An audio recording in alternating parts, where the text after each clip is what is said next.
sebenarnya nanti pertemuan 7 persiapan UTS juga tuh, ya, siapa tahu jadi masih lebih hangat lah ya, mengenai transaksi jadi masih kebawa sampai UTS, semoga kayak gitu. Oke ya, jadi sekarang kita di pertemuan kali ini kita ngobrolin PPNBM dulu teman-teman, ya.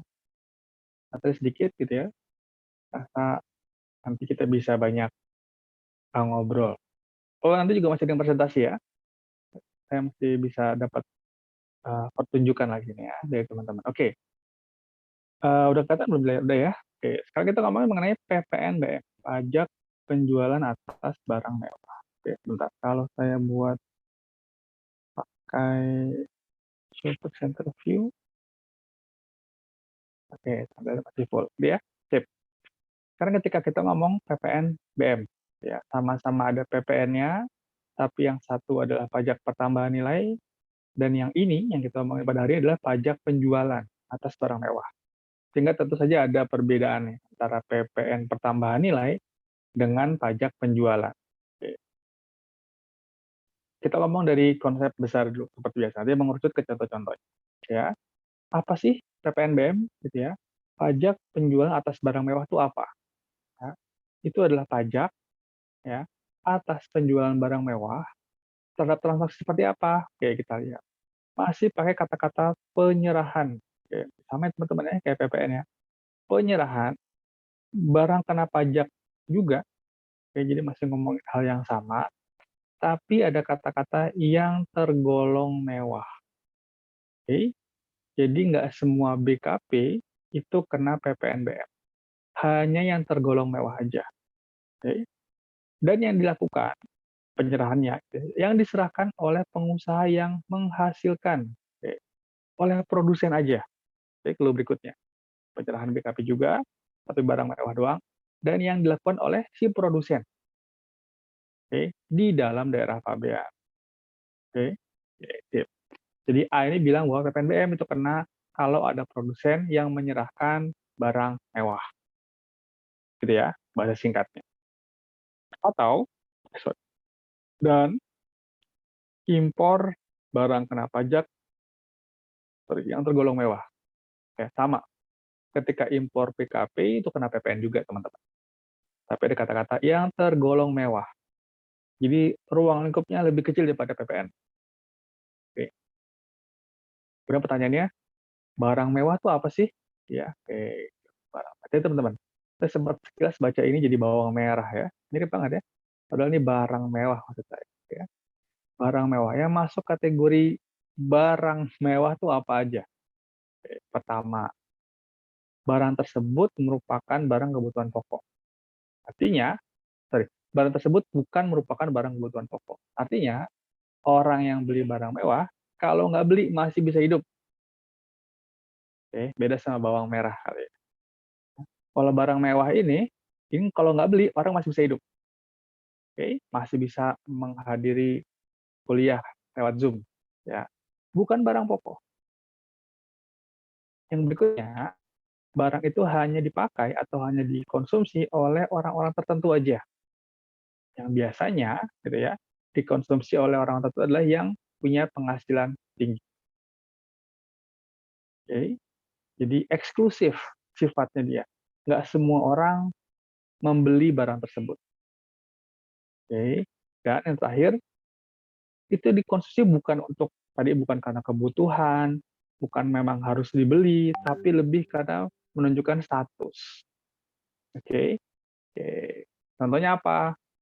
Moge, motor gede, ya, gede dari sisi cc maksud saya. Oke, dari sisi silindernya. Bukannya bajai, bajai juga motor gede itu Pak, ya bukan, tapi silindernya. Oke, silinder berapa cc? Ya. Oke, bukan kebutuhan pokok nih. Orang tetap bisa berangkat ke sekolah, tetap bisa jajan ke Indomaret tanpa harus pakai motor model kayak gini. Malah motor kayak gini buat belanja nggak enak. Ya. Gantunginnya di mana tuh? Susah. Ya. Kalau jajan, gantungin plastiknya di mana nggak bisa. Ya. Berikutnya ada mobil sedan dengan cc tertentu. Ya, cc itu isi silinder. Termasuk di dalamnya helikopter. Oke. Kita lihat bahwa barang mewah itu bisa berupa kendaraan bermotor. Oke. Bisa juga hal lain, bisa berupa helikopter, bisa berupa kapal pesiar, nanti ada balon udara, peluru, senjata api, dan seterusnya. Nah, kriteria barang mewah ini teman-teman, itu ditentukan menggunakan peraturan. Jadi nggak semua yang mahal tuh barang mewah. Oke? Jadi hanya barang-barang tertentu aja yang ada di PMK yang dibilang dengan barang mewah. Oke, jadi kalau ada orang beli tas sampai 20 miliar, misalnya kalau ada gitu ya, mewah banget tuh. Itu hanya kebutuhan pokok ya, tapi itu merupakan definisi barang mewah menurut kita, menurut masyarakat awam, tapi bukan definisi barang mewah menurut Undang-Undang PPNBM. Ya, oke. Nah, undang-undang ngomong gini nih, bahwa atas penyerahan PKP yang tergolong mewah oleh produsen, ini udah definisi yang tadi kita bahas di awal ya, konsep besarnya. Cuma ini kata-kata dari undang-undang. Yang tergolong mewah oleh produsen, oleh orang yang menghasilkan, atau atas impor barang mewah, selain dikenakan PPN, juga dikenakan PPNBM. Oke, kenapa? Kan gitu ya pertanyaannya, udah kena PPN, kenapa masih kena PPNBM? Oke, kenapa masih kena PPNBM? Karena satu, katanya perlu keseimbangan pembebanan pajak antara konsumen yang kaya dengan yang miskin. Oke, sebelumnya di awal pertemuan satu, kita sempat ngobrol bahwa PPN itu sifatnya regresif, teman-teman. Apa tuh? Ada masih ingat ya? PPN sifatnya regresif. Apa tuh maksudnya, teman-teman? Saran tarifnya sama, Pak. Oke, tarifnya sama.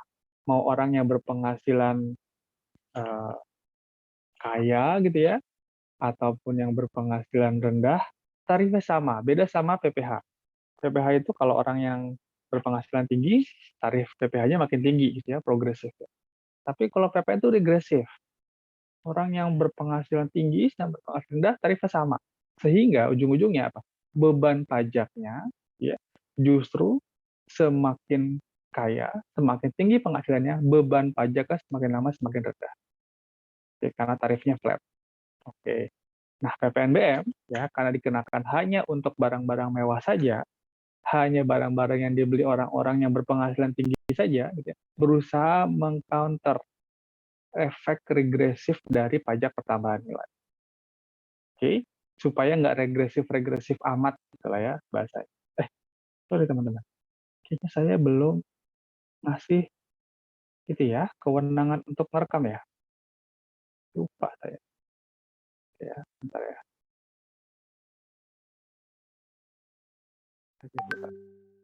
Kok hilang?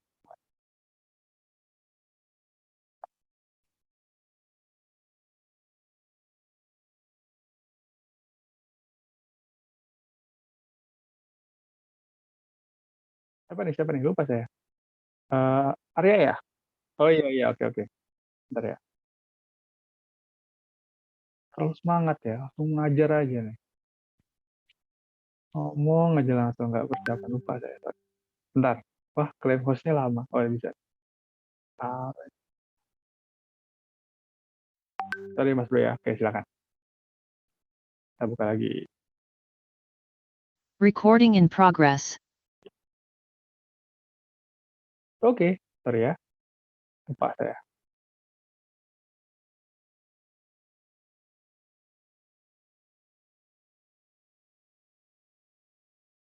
Oke, apa yang tadi? Oke, pertama adalah katanya untuk mengcounter sifat regresif dari PPN. Ya. Yang kedua, ya, harus ada pengendalian apa? Konsumsi. Supaya apa? Supaya orang kaya nggak belanja yang aneh-aneh terlalu banyak. Buat apa sih? Well, kita sudah tahu bahwa pasti ada inequality di masyarakat, bahwa ada yang penghasilan rendah, ada yang penghasilan tinggi. Dan itu apa? Sebuah keniscayaan. Nggak mungkin gitu ya. Ada ketidak semuanya equal itu hampir nggak mungkin. Oke? Ada yang rajin, ada yang malas. Ada yang punya warisannya banyak, ada yang nggak punya. Ada yang punya kesempatan untuk memperoleh pendidikan lebih tinggi seperti teman-teman, gitu ya. Ada yang nggak punya kesempatan. Ada yang punya kesempatan mendapatkan informasi lebih banyak seperti teman-teman, gitu ya. Ada yang nggak tahu kalau ada sekolah gratis. Oke, jadi inequality itu pasti ada. Nah, supaya nggak terlalu terlihat, oke, maka perlu dikendalikan. Orang-orang yang mau beli mobil seharga 3 miliar, gitu ya, ya jangan banyak-banyak lah. Ya, supaya kalau nggak nanti kacau, chaos, gaduh. Ya, kalau sangat terlihat kesenjangan. Ya, termasuk juga untuk melindungi produsen lokal yang mungkin bisa memproduksi hal yang sama atau barang yang sama, tapi nggak bisa ngasih merek. Oke, tas buatan Bogor gitu ya, sama tas buatan Gucci gitu ya, mungkin sama aja ya. Kalau buat jinjing isinya cuman dompet sama permen Hexos, saya banget ya, apalah itu ya, itu sama aja, cuman beda di merek aja. Oke. Padahal kalau dia beli di Tajur gitu ya, itu bisa beli tas bisa satu truk gitu. Tapi kalau dia pakai Gucci mungkin cuma bisa beli satu. Oke. Kita kan teman-teman bahwa ABC ini itu merupakan fungsi reguler. Oke. Jadi PPNBM ini gitu ya sangat kental suasana atmosfer bahwa ini merupakan pajak untuk reguler.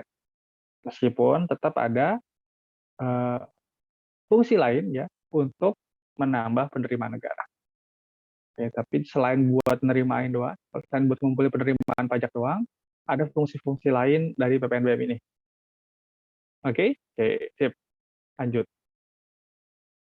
Terus dari yang udah kita omongin tadi, dari 3 slide sebelumnya atau 4, saya lupa, kita bisa menyimpulkan beberapa hal nih mengenai karakteristik PPNBM. Oke, pertama, bahwa PPNBM ini merupakan pungutan tambahan di samping PPN. Jadi kalau ada PPNBM, pasti ada PPN. Kalau ada PPN, belum tentu ada PPNBM. Oke, jadi PPNBM ini hanya tambahan aja. Oke, tambahan untuk mendampingi PPN. Karena ketika memperoleh barang kena pajak barang mewah, tetap itu terutang PPN. Karena ketika ada perolehan BKP, itu udah terutang PPN. Tapi kalau BKP-nya BKP mewah, ditambahin pakai PPNBM. Ya, oke. Berikutnya, berbeda dengan PPN yang melalui proses multi-stage levy gitu ya, dipungut di setiap tahapan penjualan, kalau PPNBM itu cuma sekali aja teman-teman. Ya, kapan? Nanti akan kita lihat ilustrasinya di halaman setelah ini. Bahwa PPNBM itu hanya dikenakan di transaksi awal-awal aja. Ketika importir mengimpor, atau ketika di pabrikan, di produsen, itu menyerahkan barang kena pajak mewah. Jadi beda sama PPN. PPN itu kan ketika kita kemarin ngomongin dari eh, pengusaha tekstil ke pedagang besar ke pedagang eceran ke konsumen. Semuanya dikenain PPN. Oke. Tapi kalau PPNBM itu hanya satu kali di awal aja. Nanti kita lihat ilustrasi seperti apa. Ya. Selain itu, PPNBM itu nggak ada mekanisme PKPM. Jadi kalau ada yang bayar PPNBM, itu tidak bisa dijadikan pajak masukan, teman-teman. Oke, terus diapain nih Pak? Ya, terus PPNBM diapain? Ya dibiayakan. Oke, mungkin teman masih ingat nih bagaimana membiayakan pajak. Pertemuan kemarin, gitu ya, sama kayak PPN dibiayakan. Ketika beli dianggap sebagai bagian dari harga pokok penjualan. Misal impor, impor barang seharga 1 miliar. Oke, impor barang kena pajak mewah. Kena PPN nggak? Kena. Jika nilai impor 1 miliar, maka PPN-nya let's say 100 juta. Oke, kalau bukan barang mewah, ya, maka harga pokok penjualannya, ya, si perusahaan ini jual harga jualnya 1,1 M, untung nggak teman-teman? Kalau dia jual, ini PKP nih ya, PKP ngimpor barang 1 miliar, oke, bayar PPN 100 juta. Kalau dia jual 1,1 M, dapat untung nggak? Dapat untung nggak teman-teman? Enggak, Pak. Kenapa nggak? Soalnya impor ditambah pajaknya, Pak. Oke, ketika jual dia mengut PPN nggak? Ketika dia jual, kan PKP nih, dia mengut PPN nggak dari pihak setelahnya? Pungut, Pak. Mungut, oke. Berarti ketika mungut, maka dia mungut 110 juta. Ya nggak? Oke? Oke. Kalau dia dapat, berarti kan dia dapat uang 1,1 M ditambah 110 juta. Oke, duitnya udah di tangan penjual nih. Yang setor ke kas negara berapa? Biasa, mekanisme KPM biasa. Berapa Mas Maul? Oke, saya ulang ya. Biar di gambarnya lebih jelas seperti ini. Kita pakai di sini juga nggak apa-apa lah ya. Gitu ya. Impor 1 miliar, bayar PPN 100 juta. Oke, berarti di titik ini dia ngeluarin uang 1,1 juta. Oke, sekarang saya mau jual. Jual harganya 1,1 miliar. Ya, dapat untung nggak? Kata saya dapat untung. Kenapa? Ketika dia menjual, dia akan memungut PPN sebanyak 110 juta. Tentu saja beda nih. Yang di sini adalah pajak masukan, ya nggak? Bayar. Yang di sini adalah pajak keluaran. Oke, kan dia yang mungut. Oke, kalau diimpor si pengusaha ini bayar, ketika jual dia memungut. Oke. Ketika dia memungut 110 juta, yang disetor ke kas negara berapa, teman-teman? 10, Pak. 10 juta, Pak. Oke, yang disetor nanti cuma 10 juta. Padahal nerima PPN-nya 110 juta. Yang 100 juta dikemanain? Masukin kantong sendiri, ya nggak? Untuk meng-offset, untuk meng-offset ini. Oke, karena dia adalah bukan konsumen, maka dia tidak perlu bayar PPN. Jadi intinya sampai detik ini, si pengusaha ini nggak bayar PPN sama sekali, ya nggak? Oke, jadi ketika dia jual 1,1 miliar, dia tetap dapat profit 100 juta. Oke, teman-teman? Oke, kenapa? Karena PPN itu ada mekanisme PKPM. Jadi nggak perlu khawatir nih, ketika dia mengeluarkan uang untuk bayar PPN, untuk bayar pajak masukan, nanti dia bisa tagih tuh pajak masukan dia ke pembeli berikutnya. Yaitu karena ada mekanisme pengkreditan PKPM. Gitu ya? Oke, perlu saya ulang? Oke, ya. Berbeda dengan PPNBM. Ya. Kalau ternyata yang di-download, astaga, yang diimpor, kalau ternyata yang diimpor adalah barang mewah, ya, misalnya PPNBM-nya, supaya beda saya buat 20%, ya, dia kena PPNBM 200 juta. Oke, jadi ketika dia impor, dia harus bayar PPNBM 200 juta. Oke. Jika dia menjualnya 1,2 miliar, ya teman-teman udah tahu ya, kalau kalau jual 1,1 miliar masih untung. Oke, sekarang kita ganti ilustrasinya. Ya. Oke. Sekarang pertanyaan adalah, harga jualnya berapa nih teman-teman? Minimal, supaya si importer ini bisa dapat untung. Kalau jualnya 1,2 M, dapat untung nggak? Enggak. Oke, oke. Apapun alasannya, kok jawabannya bener aja. Gitu ya. Dia harus jual di atas 1,2 M. Kenapa? Karena ketika dia menjual lagi, dia hanya bisa memungut PPN sebanyak minimal 120 juta. Oke. PPNBM-nya ini tidak bisa dikreditkan, tidak dapat dikreditkan. Oke. Maka dia dijadikan apa? Bagian dari biaya untuk memperoleh barang tersebut. Ini ya. Jadi perbedaan PPN dan PPNBM yang satu lagi itu adalah bahwa kalau PPN itu bisa dikreditkan, bisa melalui mekanisme PKPM seperti yang sudah kita lihat di pertemuan 5, tapi kalau PPNBM nggak bisa. Kalau udah dibayar, ya udah, jadikan unsur biaya. Nanti kita di akhir ada ilustrasinya, kok tenang aja. Ya, ini untuk awal aja. Untuk memastikan bahwa teman-teman paham bahwa si PPNBM ini nggak masuk jadi pajak masukan, teman-teman. Oke? Yang jadi pajak masukan hanya PPN aja. Tapi PPNBM itu bukan pajak masukan. Ngangguk-ngangguk kan ya? Oke, coba dulu buka layarnya. Ngangguk-ngangguk lah ya. Ngangguk bareng-bareng yuk. Oke, ngangguk-ngangguk lah ya. Ada yang perlu saya ulang, teman-teman?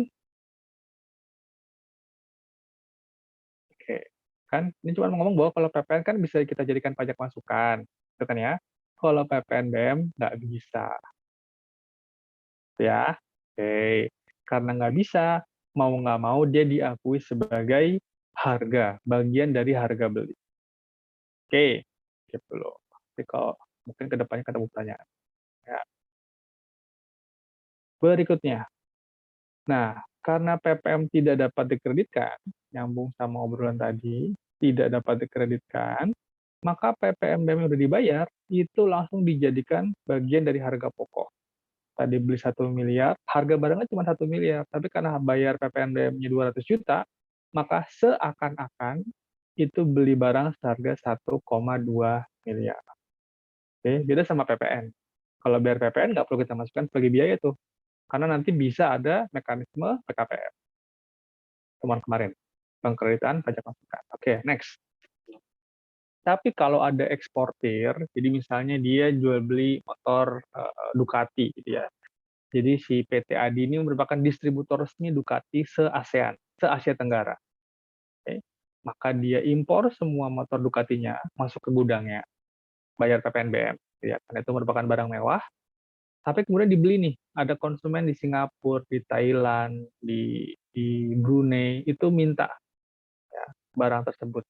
Maka ketika kita ekspor si barang mewahnya, PPNBM yang dulu pernah dibayar ketika mengimpor boleh diajukan permohonan pengembalian. Ya, hanya untuk ekspor. Kenapa? Karena konsumsinya bukan di Indonesia. Oke, sip. Sama. Lanjutin ya. Oke. Ini ilustrasi seperti ini, teman-teman. Ini ilustrasi dari zaman saya kuliah. Nah, males banget saya bikinnya ya. Ini zamannya Pak Untung nih udah ngasih ilustrasi seperti ini dan saya rasa cukup bisa menjelaskan. Kita akan lihat bahwa ilustrasi PPNBM yang tadi kita bahas itu bisa tergambar di siklus ini. Kita lihat jalur yang pertama. Jalur impor. Ketika pada pengusaha mengimpor mobil yang kena PPNBM, gitu ya, maka ketika dia mengimpor dari luar daerah pabean, ini misalnya luar negeri, ini Indonesia, gitu ya, ketika dia mengimpor mobil dari luar negeri, maka selain bayar PPN, dia juga harus bayar PPNBM. Oke? Tapi ingat, PPNBM cuma dikenakan 1 kali aja. Jadi ketika importir nanti jual ke pedagang besar, sampai seterusnya, oke, di siklus ini, itu tidak ada PPNBM lagi. PPNBM-nya cuma sekali aja. Oke. Sekarang jalur kedua. Kalau misalnya pabrik itu nggak beli mobil utuh, ya kan beli mobil udah jadi ya, namanya complete build up gitu ya. Gimana kalau perusahaan kayak Toyota, Mitsubishi itu kan hanya mengimpor spare part-nya aja, ya, mengimpor spare part dirakit di Indonesia. Nah, ketika udah jadi mobilnya, pas ngimpor spare part nggak kena PPNBM tuh, ya. Tapi ketika dia udah jual mobil yang, sorry,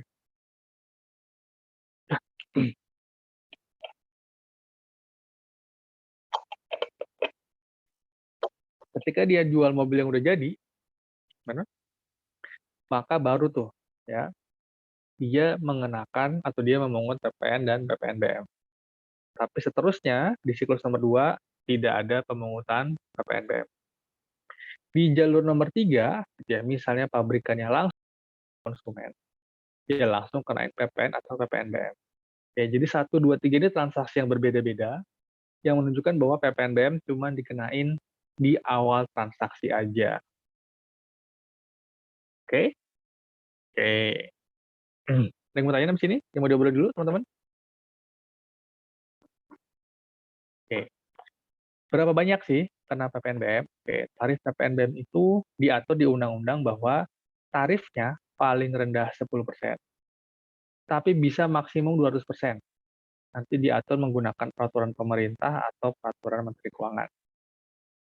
Oke ya? Jadi hanya ditetapkan apa? Batas bawah sama batas maksimum aja. Nah, saat ini ketentuan yang mengatur mengenai tarif itu mengelompokkan barang mewah menjadi 2. Ya, ada barang mewah berupa kendaraan bermotor, ada yang selain kendaraan bermotor. Oke. Berapa sih tarifnya? Untuk yang non kendaraan bermotor itu diatur di PMK 96. Baru nih, bahwa tarifnya mulai dari 20 sampai 75%.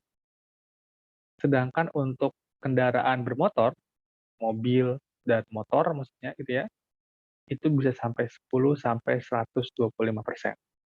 Jadi ada yang PPNBM-nya lebih mahal daripada harga barangnya guys, gitu ya. Belinya sejuta, bayarnya 2,25 juta, kayak gitu ya. Barang lebih mahal, pajaknya lebih mahal dibanding barang. Oke, ya. Nah, contohnya apa sih gitu ya, barang mewah dan berapa tarifnya? Oke, ini saya ambil dari ketentuan saat ini mengatur. Cicilannya, oke, kita coba gede. Ya. Nah, contohnya ini. Untuk yang tarif 20%, gitu ya, itu kalau jualan gitu ya, rumah, apartemen, townhouse dan sejenisnya harganya 30 miliaran ya. Kalau masih 29,9 miliar masih aman, belum kena PPNBM. Tapi kalau 30 miliar kena PPNBM. Ya, kalau dalam ini mungkin nggak ada impor ya. Untuk impor rumah kayaknya nggak mungkin. Oke. Berikutnya, kalau ada pembelian atau impor balon udara termasuk pesawat lainnya yang tanpa tenaga penggerak. Apa ya? Saya nggak tahu deh. Selain balon udara, pesawat tanpa tenaga penggerak apa? Belum kebayang. Ya, karena meskipun kayak eh, pesawat para layang itu bukan bilang pesawat ya. Jadi banyak balon udara. Yang B ada kelompok peluru atau senjata api kecuali untuk keperluan negara. Jadi kalau beli senapan gitu ya, beli senjata itu dianggap barang mewah. Oke, kecuali untuk kepentingan negara, untuk mempersenjatai tentara, polisi, teman-teman bea cukai. Oke, itu nggak termasuk. Oke, 40% kenanya. Lanjut. Yang berikutnya ada yang di sini. Kelompok kedua. Oke. Itu kalau beli pesawat udara beneran. Kita yang ada mesinnya. Ya. Kecuali untuk keperluan negara atau untuk angkutan umum. Ya, baik berupa helikopter maupun pesawat lainnya. Jadi kalau untuk beli pesawat untuk eh, tentara TNI, pesawat protokoler kepresidenan, pesawat untuk dijadikan pesawat komersil, itu ya belum kena PPNBM. Tapi kalau beli pesawat untuk jet pribadi gitu misalnya, nah itu tuh baru kena PPNBM. Ya, beli helikopter untuk direksi PTA, ya buat Pak Adi nih, ya selaku direksi PT yang belum ada, ya maka nanti itu kena PPNBM. Oke, termasuk senjata api dengan spesifik tertentu, revolver dan semacam-macam nyambung. Yang keempat itu ada kalau beli kapal pesiar, ada yah gitu ya, yah itu kapal mewah lah ya. Oke. Dengan catatan itu bukan untuk keperluan negara, bukan untuk angkutan penumpang umum. Seperti kalau kapal feri dari Merak Bakauheni ya itu bukan termasuk yang kena PPNBM, teman-teman. Atau ya untuk kepentingan pariwisata. Ya, nanti dia digunakan untuk bagian dari travel agent tertentu. Itu juga nggak kena PPNBM tuh, kecuali belinya buat pribadi. Oke, itu untuk PPNBM selain kendaraan bermotor. Untuk yang kendaraan bermotor gimana? Nah, banyak teman-teman kendaraan bermotor, jadi saya mesti motong hanya beberapa yang paling atasnya aja paling ya. Karena kalau dibahas semua penuh nanti slide-nya. Contohnya yang 10%, kendaraan bermotor untuk 10 orang sampai 15 orang, ya itu dengan semua silinder. Jadi mungkin kayak mobil-mobil travel gitu lah ya. Oke, itu kena 10%. Oke. Kemudian mobil gitu ya dengan pengangkutan kurang dari 10 orang ya, baik sedan maupun station wagon gitu ya. Terus bukan double gardan ya. CC-nya 1.500 sampai 2.500. Berarti kalau CC-nya masih 1.000 cc nggak kena PPNBM. Oke. Oke, ini contohnya aja. Berikutnya ada lagi mungkin yang bisa dibahas adalah yang 50% misalnya kita lihat. Yang 50% itu adalah kendaraan untuk golf. Nah, teman lihat sorry saya nggak bisa ngasih pointer ya karena lagi di Zoom. Lihat di paling bawah nih, paling bawah, semua jenis kendaraan khusus yang dibuat untuk golf. Mobil yang di lapangan golf, ya saya juga belum pernah naikin ya, cuma nonton di TV doang. Itu tarifnya 50%. Ya. Termasuk kalau atasnya kita lihat ada yang 125%, itu adalah mobil dengan cc lebih dari 3.000 cc. Oke. 125% guys, gitu ya. Jadi harganya misal 1 miliar, pajaknya lebih dari 1 miliar. Oke, ya ada aja yang mau beli kok. Ya. Kalau motor gimana Pak? Motor juga sama. Ya, motor moge gitu ya, atau motor dengan cc di atas 250 sampai 250 sampai 500, seingat saya 60%. Tapi kalau yang udah di atas 500 cc itu kena 125%. Jadi buat teman-teman yang mau beli Ducati-nya MotoGP gitu ya, itu PPNBM-nya lebih mahal daripada motor. Oke, oke. Siapa tahu Fahri mau beli. Jadi mikir-mikir dulu nih ya. Oke, ditimang-timang lah. Ya. PPNBM-nya lebih mahal daripada harga motornya. Oke. Sampai sini, ada yang mau dia belum teman-teman? Contoh-contoh tadi, aman ya? Oke, kita lanjut. Berikutnya, dari barang-barang mewah yang tadi udah disebutin, gitu ya, baik yang non kendaraan bermotor maupun kendaraan bermotor, kita lihat ada pengecualian, ya nggak? Ada pengecualian. Nah, kita lihat bahwa PPNBM, gitu ya, itu tidak dikenakan atas beberapa barang-barang ini. Saya bilang tidak dikenakan, nomor satu ini maksudnya adalah non kendaraan bermotor. Ya. Yang pertama, tadi udah dibahas ya, peluru dan senjata apinya selama untuk keperluan negara. Oke, pesawat untuk keperluan negara, mungkin pesawat ke protokol presiden gitu ya, atau untuk pesawat angkutan umum, kapal pesiar, feri, ya gitu ya, selama untuk kepentingan negara, angkutan umum atau untuk pariwisata. Jadi ini bukan objek PPNBM. Oke? Oke. Jadi nggak semuanya kok ya, dari barang-barang tadi ada beberapa yang bukan objek PPNBM. Untuk kendaraan bermotor, ya ada juga nih yang tidak dikenakan PPNBM. Yang pertama adalah kendaraan CKD. CKD itu completely knocked down.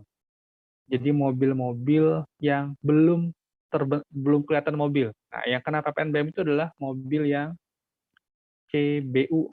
Nah, kalau impor. Jadi kalau ngimpor sudah dalam bentuk CBU, gitu ya, completely built up, udah jadi mobil dalam diimpor.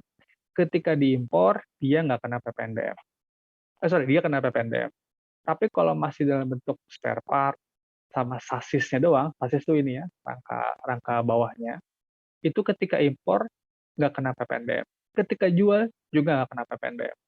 Tapi hati-hati teman-teman. Misalnya gini, mobil kayak Expander gitu, setahu saya, itu datang bukan dalam bentuk mobil ke Indonesia. Oke? Jadi Mitsubishi itu ngirimin spare part-nya. Dipretelin mereka, dimutilasi tuh semuanya tuh. Ya, bannya, spion, setir, shock breaker, segala macam body gitu ya. Itu dalam bentuk spare part. Oke. Ketika Mitsubishi Indonesia ngimpor dari Jepang, ya, maka spare part yang diimpor itu bukan objek PPNBM. Oke? Oke. Tapi ketika udah jadi mobil, oke, dijual dari pabrikan ke dealer, itu kena PPNBM. Oke, teman-teman? Jadi ketika dalam bentuk masih spare part, itu bukan PPNBM. Tapi ketika sudah dalam bentuk mobil, oke, maka itu kena PPNBM. Oke, jadi misalnya Mas Adit ditawarin sama temennya, ya dia kerja di Mitsubishi Indonesia. Dit, mau nggak saya kasih expander, harganya murah 20 juta aja. Mau, gitu ya. Oke, tapi masih dalam bentuk spare part. Oke, kamu rakit sendiri di rumah. Itu nggak kena PPNBM tuh, jualan kayak gitu. Ya, karena belum jadi mobil. Ya, makanya Tamiya gitu kata Adit ya. Jadi kalau mobil dijual dalam bentuk spare part, gitu ya teman-teman, itu belum kena PPNBM. Tapi kalau udah jadi mobil, barangnya ya kena PPNBM. Oke? Oke. Ada yang mau diobrolin dulu? Semoga jelas ya. Ada perbedaan antara impor dengan penjualan. Oke, lanjut. Berikutnya ada kendaraan pengangkutan barang, bis, truk maksud saya, ya, beli truk buat ngangkut tanah, buat ngangkut batu bara, truk transformer yang kayak pernah saya lihatin di mata kuliah PBB. Nah, model-model kayak gitu non PPNBM, ya, truk buat ngangkut batu bara, buat ngangkut pasir, mahal-mahal tuh, ya, tapi bukan barang mewah, karena kriteria barang mewah tidak ditentukan berdasarkan harga. Berikutnya, ini terimplikasi dari motor tadi, kalau motor masih sampai 250 cc, itu masih non PPNBM. Mulai dari motor bebek, ya, sampai yang paling gede apa, yang 200 cc itu apa ya, eee, bajai, pulsar, zaman dulu banget, Pak. Apa motor sekarang yang 200 cc ya? Saya taunya kalau Matic itu berarti NMAX sama PCX ya, paling gede ya, 160-an ya. Yang 200 cc itu sempat ada Ducati 200 cc, cuman saya nggak tahu namanya apa. Ya, pokoknya sampai 250 cc, Ninja 250 itu masih non PPNBM. Oke. Tapi kalau lewat dari 250 cc, itu udah kena PPNBM. Ini nggak aku kayaknya anak cowok doang ya, yang nyambung sama tipe motor. Ya, pokoknya cc itu apa ya, ya isi silinder lah, teman-teman ya. Oke, lanjut. Kemudian termasuk kendaraan pengangkutan untuk 16 orang atau lebih. Bis, misalnya ya, bis antar kota gitu ya. Bis yang telolet itu gitu ya teman-teman. Nah, itu non PPNBM. Meskipun harganya juga mahal banget. Ya, karena itu bukan masuk kategori barang mewah. Oke. Sampai sini ada yang mau tanya dulu? Pak, mau bertanya, Pak. Oh iya, siapa nih? Adit, Mas Adit. Pak. Tadi kayaknya kayak saya masih kurang paham atau nggak kedengeran tadi, Pak. Yang terkait kalau misal Pak kendaraan CKD kan diimpor tuh kan masih tadi nggak kena PPNBM tuh, Pak. Soalnya kan bentuk pretelan gitu. Nah, Oke. kalau misalnya perusahaan di Indonesia yang Mitsubishi tadi udah ngerakit terus dijual tuh jadi kena PPNBM ya, Pak, tapi. Iya, betul. Jadi di slide ini saya bilang bahwa PPNBM tidak dikenakan atas impor atau penyerahan kendaraan dalam kondisi completely knockdown. Oke. Jadi kalau ada yang ngimpor expander, satu unit expander, tapi dalam bentuk completely knockdown, completely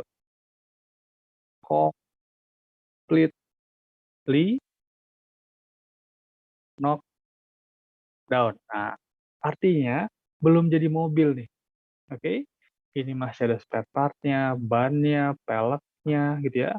Mungkin nggak semuanya ya. Meskipun semuanya benar-benar satu mobil semuanya full ngimpor dari luar gitu ya, tinggal dirakit doang di Indonesia, ketika impor maupun penyerahan itu tidak dikenakan PPNBM. Karena masih dalam keadaan apa? Completely knockdown. Oke. Tapi ketika barang tersebut tadi expandernya udah jadi mobil, ya, udah OTR, udah tinggal nyetir doang, oke, itu jadi kena PPNBM. Jadi Mitsubishi Indonesia ketika mengimpor satu mobil expander dalam bentuk CKD, itu nggak kena PPNBM. Tapi ketika Mitsubishi Indonesia jual ke konsumen, kena PPNBM. Gitu ya, Dit ya? Mau ini, Pak, mau lanjutannya, Pak. Yuk, Kan itu kan berarti kan sama aja ya, Pak, ya. Ujung-ujungnya kan kena PPNBM. Yang dimaksud ini kadang diimpor dengan masih CKD itu apa kalau PPNBM kena pas impor sama PPNBM pas jual itu kenanya lebih murah gitu walaupun persenannya sama, Pak. sama. Untuk tarif sama, Mas Adit. Iya, Untuk kalau tarif sama. tarifnya sama kan, Pak. Tapi maksudnya kalau Ya. harga dikenain dari impor atau harga yang pas jual itu lebih murah kalau misalnya PPNBM-nya kena pas jual aja gitu. Makanya dia ngirimnya CKD gitu, Pak. Eh, nggak masalah ya, tidak melanggar ketentuan. Tapi yang jelas gini, kalau kita lihat dari secara makro gitu ya, maka kalau ada perusahaan datang ke Indonesia, kalau saya Pak Presiden, saya akan bilang bahwa kamu boleh nih jual di Indonesia, tapi mobil dirakit di Indonesia ya, bikin pabrik ya di Indonesia ya, investasi ya di Indonesia ya, supaya apa? Satu, ada lahan kerjaan, ya nggak teman-teman? Kalau dibuat di Indonesia, dia akan pakai tenaga kerja dari kita, ketika ngecatnya juga dari kita, oke? Jadi masih ada value added yang ada nilai tambah yang dihasilkan di Indonesia. Oke. Kalau si perusahaan mau milih-milih ngitung PPNBM mana yang lebih murah ketika impor atau ketika jual, nggak masalah. Oke, selama legal nggak masalah. Ketentuannya memang seperti itu. Tapi dengan adanya perusahaan perakitan mobil di Indonesia, itu secara ekonomi menguntungkan. Oke? Menguntungkan dari segi sekarang ada pabrik. Ya, kalau ada pabrik tuh ekonomi sekitar pabrik berkembang tuh. Sekitar pabrik itu ada kos-kosan, ada warung-warung nasi. Oke? Jadi dampak snowball-nya itu dampak efek multiplier efek dari investasi itu yang dipikirin sebenarnya. Ya, jadi kalau bisa paketnya di Indonesia dong. Gitu. Oke Pak, udah nangkep Pak. Makasih Pak. Ya, oke. Jadi nggak masalah. Seandainya perusahaan mau milih-milih mana yang lebih murah, well, nggak masalah. Bagian dari tax planning. Ya, tapi kayaknya kalau saya jadi pimpinan gitu ya, kita akan encourage gitu ya, sedikit memaksa kali ya. Udah, dirakitnya di Indonesia aja gitu. Nanti kita kasih fasilitas banyak deh gitu ya. Kita permudah bisnisnya. Ya, karena akan banyak keuntungan buat negara kita. Oke. Siap yang lain, teman-teman? Tanya Pak. Yuk. Berarti kalau untuk tas mewah kayak misalnya merek Hermes atau sepatu yang mewah gitu yang diimpor dari luar negeri, berarti hanya dikenakan atas PPN-nya aja ya Pak? Iya, betul. Oke Pak. Ya, oke. Nah, jadi berarti daripada wah, padahal tadi mau beli BM nih ya, kayaknya daripada beli BMW kena PPN BM, beli tas. Gimana bacanya? Hermes. Hermes apa Hermes bacanya? Hah? Gimana Barsi? Saya nggak tahu tulisannya, Hermes gitu kan. Bacanya apa? Hermes aja Pak. Oh ya Hermes aja, oke lah. Ya, oke, tas Hermes itu. Saya nggak tahu kenapa tas itu mahal ya. Kita bisa nggak bikin merek sendiri gitu ya? Kita balik aja jadi Semreh gitu ya. Tasnya sama, kualitasnya sama gitu ya. Cuma mereknya kita ganti. Oke, prestis kata tadi ya, barang mewah itu untuk menunjukkan status. Ya, mungkin kalau pakai Hermes itu statusnya udah, wah ini penghasilannya 100 juta ke atas nih, gitu kali ya, untuk menunjukkan hal itu. Oke, padahal di dalamnya kosong ya, dengan dompet kulit buatan tajur ya, isinya penuh, ya kan? Oke. Penuh sama kartu pelajar. Oke, lanjut. Kenapa sih? Sorry. Yang lain, teman-teman? Ada yang mau tanya lagi? Mau kita obrolin lagi? Oke, lanjut kalau gitu. PPNBM dibebaskan atas. Nah, apa nih bedanya? Tidak dikenakan sama dibebaskan, apa nih perbedaannya? Dapat ya dulu di PPH, ada yang tidak dikenakan. Oke. Kalau tidak dikenakan itu, memang barang-barang yang tadi kita sebutin, itu memang bukan objek PPH. Ya. Bukan objek PPNBM. Kendaraan dalam bentuk sasis, kendaraan CKD, senjata api, peluru tadi. Nah, itu memang bukan objek PPNBM. Tapi kalau yang dibebaskan, ini sebenarnya ini adalah objek PPNBM nih.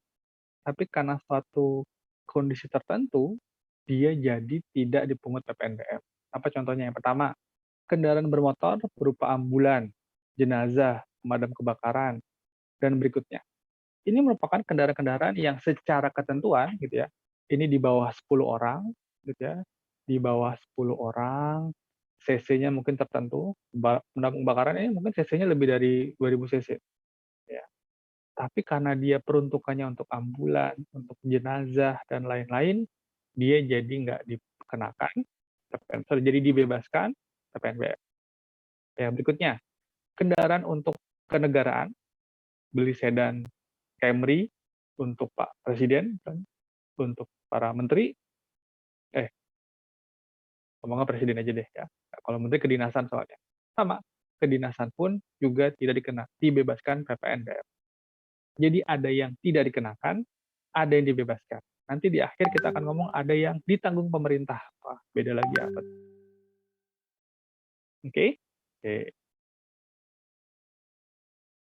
Sampai sini. Udah mau habis nih materinya nih. Ya. Ada yang mau tanyain nggak? Asik kan? Udah mau habis. Saya juga senang kok. Oke, lanjut kalau nggak ada. Sekarang kita lihat mekanismenya. Kita lihat mekanisme PPNBM campur PPN. Ya. Mengulang, beda sedikit lah. Kalau kemarin kita ngomongnya dari pedagang besar sampai konsumen, gitu ya. Dari industri tekstil sampai konsumen, masih 4 rantai juga, masih 4 pihak. Tapi sekarang kita awali dengan impor. Impornya adalah ngimpor BKP mewah. Contohnya, ini adalah kayaknya kepikiran misalnya motor. ya, motor dengan cc tertentu, 1000 cc misalnya. Ya. Motornya, harganya, deal-dealan antara importer dengan yang jual, itu adalah harganya 900 juta. Oke, jadi nilai impornya dengan kemarin ada yang ngomong CIF gitu ya, cost insurance freight-nya, pokoknya totalnya adalah 900 juta nilai impor. Oke. Kemudian ketika dia mengimpor barang kena pajak, maka dia harus bayar PPN, teman-teman. Bayar PPN-nya 90 juta.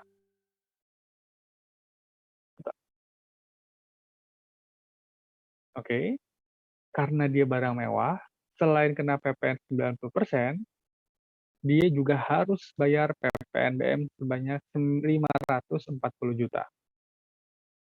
Oke, jadi secara total, ketika importir memperoleh barang ini, dia harus ngeluarin uang 1,53 M. Ya, oke. Habis itu importir mau jual, ya kan? Habis dibeli, kan dia bukan konsumen, karena dia adalah bisnismen, pedagang, maka dia akan menjual motor ini. Ya. Ilustrasi kira-kira seperti ini. Dia beli motor harganya 900 juta. Kemudian dia bayar PPNBM 540 juta. Misalnya dia ingin mendapatkan keuntungan sebanyak 160 juta, maka dia harus jual seharga 1,6 miliar. Dapatnya dari mana tuh? Ya harga beli 900 juta, bayar PPNBM 540, tambahin aja, tambahin lagi minta profit 160 juta. Keuntungannya merupakan dummy aja angka. Ya, misalnya si importer ini mau untung 160 juta. Maka dia harus jual seharga 1,6 M ke distributor. Oke? Oke. Ketika importer jual ke distributor seharga 1,6 M, karena importernya adalah PKP dan distributor juga PKP, maka dia harus memungut PPN nih. Ya tentu saja di sini adalah kalau di sini adalah PM, ya maka PPN yang di sini adalah pajak keluaran. Oke, sip. Jadi dalam transaksi ini kalau cuma berhenti sampai sini, berapa nih teman-teman? PPN yang harus disetor sama importer. 70, Bu. Oke, sip. Ya. Jadi kalau memang keadaan seperti ini, maka nanti PPN yang harus disetor oleh importer adalah 70 juta. Oke. Sampai sini ada yang mau tanya dulu? Oke, kita lanjut. Kemudian di distributor, dia akan mencatat pembelian gini. Saya beli dari importer barang seharga 1,6 M. Oke. Dan saya juga sudah dipungut PPN sebanyak 160 juta. Jadi saya ngeluarin, saya itu distributor itu ya, maka distributor mengeluarkan uang sebanyak 1,76 M. Ya, oke. Ketika distributor mau jual ke dealer, misalnya dia minta untung 200 juta, maka dia akan jual ke dealer seharga 1,8 M. Karena distributor juga PKP, maka ketika menjual, si distributor harus memungut PPN ke dealer. Lihat, di transaksi kedua ini oleh distributor tidak ada PPNBM lagi. Ya, jadi PPNBM, bahkan importer jual ke distributor aja, dia nggak memungut PPNBM. PPNBM hanya dibayar sekali aja. Oke. Jadi kalau detik sini, berapa nih PPN yang harus disetor sama distributor? Itu sekitar 20 juta. Gampang ya. Oke, lanjutin semua ceritanya sampai akhir. Ujung-ujungnya, semua PPN akan dibayar oleh si konsumen, termasuk PPNBM. Siapa yang bayar PPNBM kalau gitu? Ya konsumen juga. Kenapa? Karena dalam 2 miliar ini, itu udah ada harga barang impornya 900 juta, plus PPNBM-nya, plus keuntungan di setiap rantai penjualan. Oke? Oke. Ada yang perlu saya ulang, teman-teman?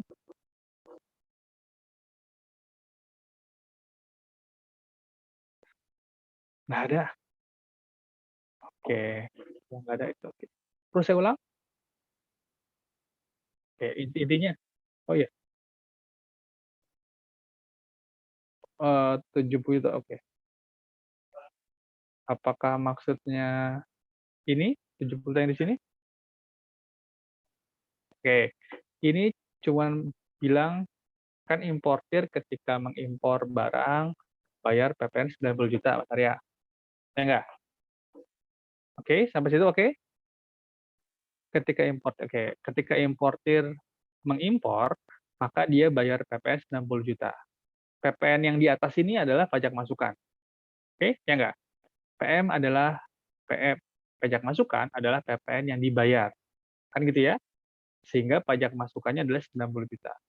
Ketika si importir menjual ke distributor seharga 1,6 miliar, oke, importir jual ke distributor seharga 1,6 miliar, berapa PPN yang harus dipungut?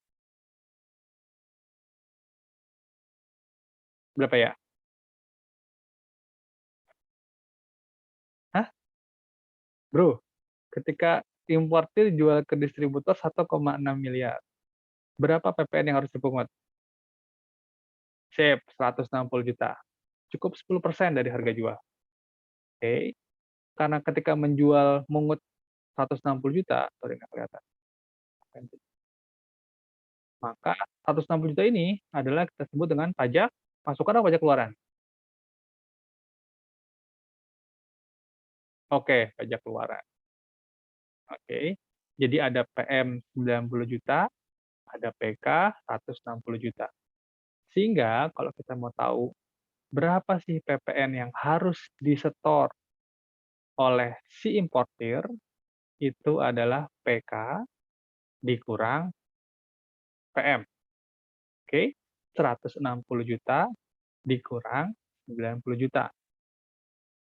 Sehingga PPN yang harus disetor adalah sebesar 70 juta. Oke? Oke, siap. Alhamdulillah. Yang lain teman-teman? Silakan. Izin bertanya, Pak. Oh, yuk. Najis. Mau tanya, kalau ini kan dari impor ya, kalau misalkan dari pabrikan juga sama, Pak, ininya, tanya. Sama. Sekarang kita ganti ya. Kita ganti. Ini pabrikan. Oke. Dia mau jual mobil apa ya? 900 juta, apalah, Alphard misalnya, yang nggak tahu harganya berapa. Saya jual mobil seharga 900 juta. Ketika jual si pabrikan, ya, maka dia juga jualnya seharga 900, harus mengut PPN 90, harus mengut PPN BM banyak misalnya 60%. Oke, kalau pabrikan mungkin nggak ada melalui importir ya. Ini kita coret misalnya, lihat teman-teman ya. Langsung nih, pabrikan mau jual mobil Alphard. Oke, dia bilang, saya mau jual harganya adalah 900 juta, maka distributor yang akan bayarin PPN BM-nya. Oke, kayaknya nggak pas dulu pasti ini ya. Saya stop share dulu. Discard aja. Oke. Kita share-nya ada whiteboard. Oke. Sekarang kita ganti ini. Gimana kalau ada pabrikan mau jual ke distributor, distributor langsung ke konsumen. Gitu ya kira-kira ya. Oke. Maka ketika ada harga barangnya, harganya adalah 1M, memudahkan, ini ada PPN, ini ada PPN BM. Setelah PPN BM-nya biar gampang 50%. Oke. Dari pabrikan jual ke distributor, mengut PPN berapa, Mas Arya? Mas Ajis. 100 juta. Oke, 100 juta. Oke. Ketika yang dijual adalah barang mewah, maka pabrikan juga harus mengut PPN BM dari distributor. Oke, ketika penjualan, maka ketika penyerahan, yang bayar yang jadinya si distributor. Oke, misalnya di sini 50%, maka 500 juta. Ya, dari transaksi ini, maka kita bisa tahu bahwa nanti si distributor akan ngasih uang sebanyak 1,6 miliar. Oke? Oke. Yang 100 juta ini merupakan PK untuk pabrikan dan merupakan PM untuk distributor. Oke. Ketika si distributor mau jual ke konsumen, maka dia akan mencatat bahwa saya belinya itu adalah 1,5 M, yaitu merupakan 1 miliar ditambah 500 juta. Maka saya akan jual seharga 1,7 M, sehingga saya dapat untung 200 juta. Oke? Dan ketika jual, dia harus mengut PPN sebanyak 170 juta. Nanti dia jadi PK untuk si distributor. Oke. Gitu ya? Oke. Oke, Oke. Pak. Mau bertanya satu lagi, Pak? Boleh, Pak? Oh ya, boleh nggak Eh, ya teman-teman? Iya, boleh. Gimana? ini, Pak. Perlakuan diskon, Pak. Kalau ada diskon itu dari harga aslinya atau harga setelah diskonnya, Pak? Buat ngitung PPNBM sama PPN-nya. Oke. Untuk menghitung PPN, DPP PPN itu adalah harga setelah dikurangi potongan penjualan, apapun bentuknya selama itu tercantum di faktur pajak. Kalau di faktur tertulis harga 1 miliar, diskonnya 100%, diskonnya 10%, berarti 100 juta, maka nanti DPP-nya yang akan dikalikan dengan tarif adalah harga dikurangi dengan diskon. Oke, ya, ini ada hubungan sama yang kemarin kita ngomong itu ya, faktor PKP pedagang eceran, ya enggak? Oke, jadi kita memang nggak banyak ngomong mengenai DPP, teman-teman. Ya beruntung lah teman-teman ya. Nanti langsung dikasih tahu kok nilai dasar pengenalan pajaknya berapa. Jadi tidak impor juga tidak akan dibahas mengenai nilai impornya berapa dolar, nilai insurance, nilai freight-nya, mungkin tidak sedalam itu. Karena waktunya mepet. Oke? Sip. Mudah-mudahan di soal kasus saya nggak ada diskon-diskonan ya, saya lupa. Oke, tutup dulu kalau gitu. Oke.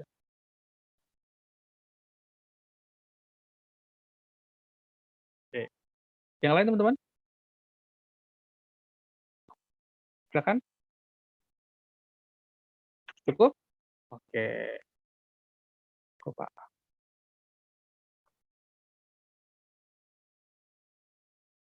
Oke. Berikutnya. Sampai sini sebenarnya materinya udah habis teman-teman yang diujikan untuk PPNBM. Oke ya? Oke, jadi ini udah ngomong mengenai karakteristik, apalagi tadi itu, ada yang dikenakan, ada yang tidak dikenakan, ada yang dibebaskan, gitu ya, termasuk mekanisme dan hitung-hitungan PPNBM. Beres. Oke, nah, mungkin beberapa teman-teman bingung, apa kemarin saya baca katanya PPNBM lagi gratis nih, ya. Untuk mobil katanya PPNBM lagi gratis. Oke. Saat ini untuk tahun anggaran 2021, ya sampai sekarang ketentuannya baru sampai 2021 bahwa ada istilah PPNBM ditanggung pemerintah. Oke, jadi ini adalah objek PPNBM, ya. Seharusnya kena PPNBM, tapi karena sesuatu hal ditanggung sama pemerintah. Ya intinya nggak bayar juga lah, cuman istilahnya berbeda. Ya. Kenapa mesti ditanggung pemerintah? Yang pertama adalah untuk meningkatkan daya beli masyarakat, katanya. Oke, supaya orang yang punya uang, ya, yang memang sudah mengalokasikan mau beli mobil, nggak tahan-tahan dulu. Karena kemarin ketika pandemi, tahan dulu deh, ya, khawatir nih lagi masa pandemi. Ya, karena kalau kemarin saya lihat podcast salah satu seorang ekonom gitu ya, apa yang harus dilakukan kita gitu ya, kalau kita masyarakat yang tergolong menengah ke atas di masa pandemi? Jawabannya adalah belanja, kata dia. Ya. Jadi jangan ngurangin belanja, Mas, harus belanja. Sama nih, ya. Jadi misi dari insentif ini, ya, itu adalah untuk meningkatkan daya beli masyarakat, ya. Beli apa? Beli kendaraan bermotor, mobil, ya. Kenapa sih perlu ditingkatkan? Well, kalau teman-teman bayangin, kalau ada perusahaan yang udah investasi banyak di Indonesia, gitu, bikin pabrik, ya, meng-hire banyak orang, beli mesin-mesin, terus dia nggak ada pembelian, maka apa yang terjadi? Industrinya tutup. Kalau industrinya tutup, orang-orang nggak punya pekerjaan. Oke, kalau pabriknya tutup, ekonomi di sekitar pabrik juga pasti tutup. Makin kacau kan, sama seperti ekonomi di sekitar kampus, ya, kasihan, tutup tuh pada. Oke. Nah, supaya orang-orang tetap belanja mobil, tetap beli mobil buat yang mampu, kemudian pabrik jadi punya uang, punya penghasilan, bisa bayar karyawannya jajan lagi, ya enggak? Yang dijajanin jajan lagi, muter ekonomi, ya. Tujuannya itu sebenarnya. Karena kan di masa COVID ini memang semuanya serba menahan diri sebenarnya. Oke. Ini juga untuk apa? Menunjukkan dukungan pemerintah terhadap orang-orang yang sudah berinvestasi, kepada pihak yang sudah berinvestasi di sektor kendaraan bermotor. Karena cukup banyak ya yang terserap tenaga kerjanya di sini. Oke. Makanya ada yang PPNBM yang ditanggung pemerintah, yang dibayarin sama pemerintah. Ya, intinya nggak bayar lah pokoknya. Cuma punya istilah yang berbeda aja. Oke. Nah, selama 2021 ini, peraturannya sangat dinamis. Ya, pada tanggal 26 Februari gitu ya, keluar nih ketentuan yang pertama yang bilang bahwa kendaraan 4x2 itu termasuk sedan dan station wagon ya sampai cc tertentu gitu ya. Dan ada pembelian lokal 70%, maksudnya ini adalah bahan bakunya di 70% itu diperoleh di Indonesia, tenaga kerja, fixed cost, variable cost-nya di Indonesia, maka dia dapat PPNBM ditanggung pemerintah sebanyak 100% dari Maret sampai Mei 2021. Nanti Juni sampai Agustus 2021 tinggal 50%, tarifnya semakin turun, bukan tarif, keringanannya semakin turun. Kemudian keringanan 25% untuk September sampai Desember 2021. Oke. Ini di tanggal 26 Februari. Oke. Tapi kemudian PMK-nya direvisi, tentu direvisi. Ya. 1 April beda lagi nih, ditambahin ya. Selain kendaraan yang tipe ini, ya, mana bukan saya. Ketika selain dari tipe ini, ditambahin nih, ada kendaraan yang cc lebih tinggi, itu berarti masuk Avanza, Rush, Expander, termasuk Rush, Innova, dan seterusnya, ya. Bahkan untuk yang 4-wheel drive, Fortuner, Pajero, mungkin yang 4-wheel drive saya nggak tahu, saya nggak hafal. 4x4 itu maksudnya apa teman-teman ya? 4-4-nya bannya muter sama mobil, 4-4-nya bannya muter ya. Maksud saya 4-4-nya bisa Penggeraknya, Pak. penggeraknya, betul. Jadi kalau nyangkut di lumpur itu 4-4-nya bisa muter ya, bisa bergerak ya. Penggeraknya berarti nggak cuman biasanya kan kalau mobil minibus itu kan cuma depannya doang atau belakangnya doang. Oke, yang sisanya hanya ngikutin aja. Oke. Nah, sekarang mobil-mobil ini pun di sejak 1 April juga mendapatkan keringanan PPNBM. Oke. Dengan ketentuan seperti ini. Ya, bahwa untuk mobil yang baru ditambahin gitu ya, dia hanya dapat diskon 50% aja PPNBM-nya untuk April sampai Agustus, 25% dari September sampai Desember. Sedangkan yang 4-wheel drive itu hanya 25% dan 12,5%. Tapi kemudian di tanggal 30 Juni ketentuannya berubah lagi. Ya. Ditambahin yang tadinya cuma 50% dari Juni sampai Agustus, sekarang ditambahin. Oke deh, selama Juni sampai Agustus kita tambahin 100% juga. Oke, untuk support penjualan mobil. Oke. Nah, kemarin di 13 September keluar lagi.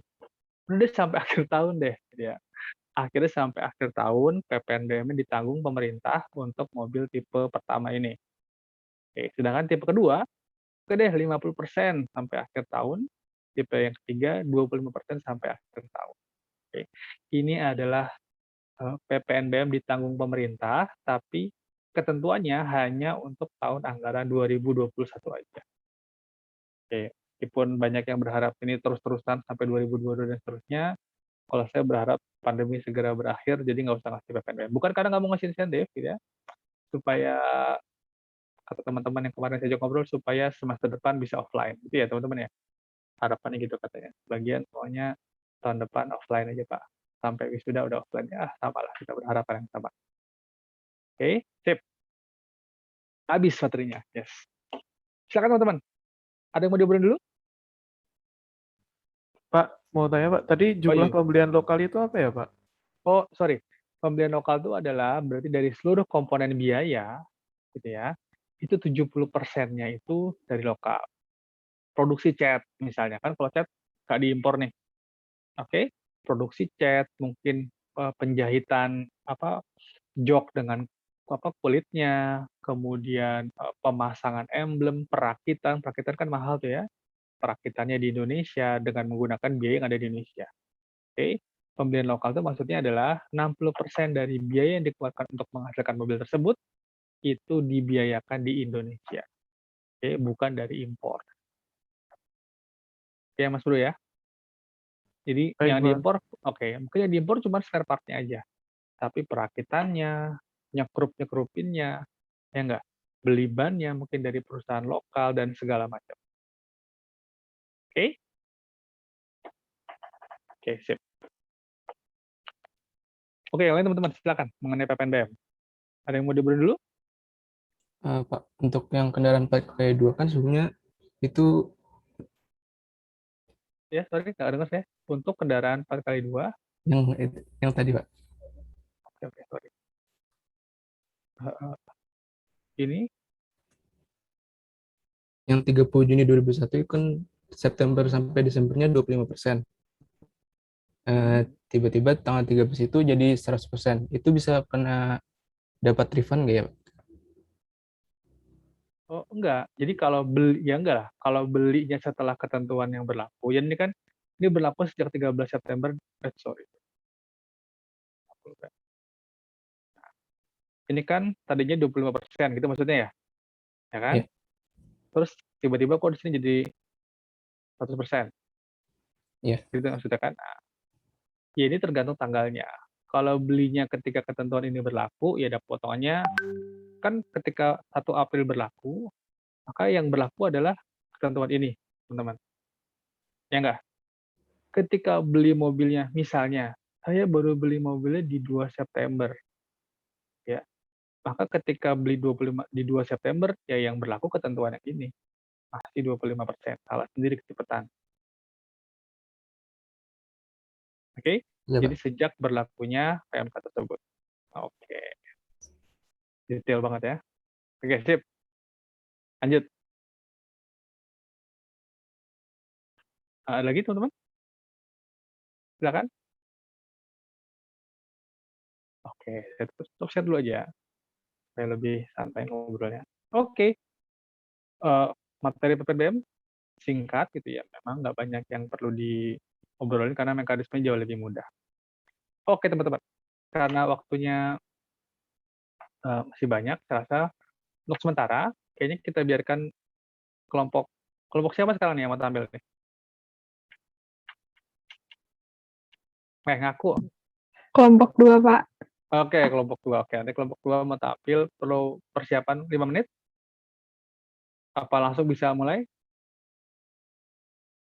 Gimana, Mbak Tiara? Perlu koordinasi dulu nggak? Perlu mungkin, Pak, koordinasi Oke. dulu. Oke, berarti kita break dulu 5 menit teman-teman ya. Nanti kita masuk, kita nonton pertunjukan dulu dari teman-teman dari kelompok 2. Waktunya tolong diperhatikan 30 menit ya. Karena kalau bisa kita ngobrolin kasus yang udah kita bahas lah, nyicil, supaya minggu depan siapa tahu kita bisa benar-benar santai. Oke, sip. Kita break dulu 5 menit. Ketemu lagi jam 8.47 jam komputer saya. Oke, saya off cam dulu teman-teman. Recording stopped.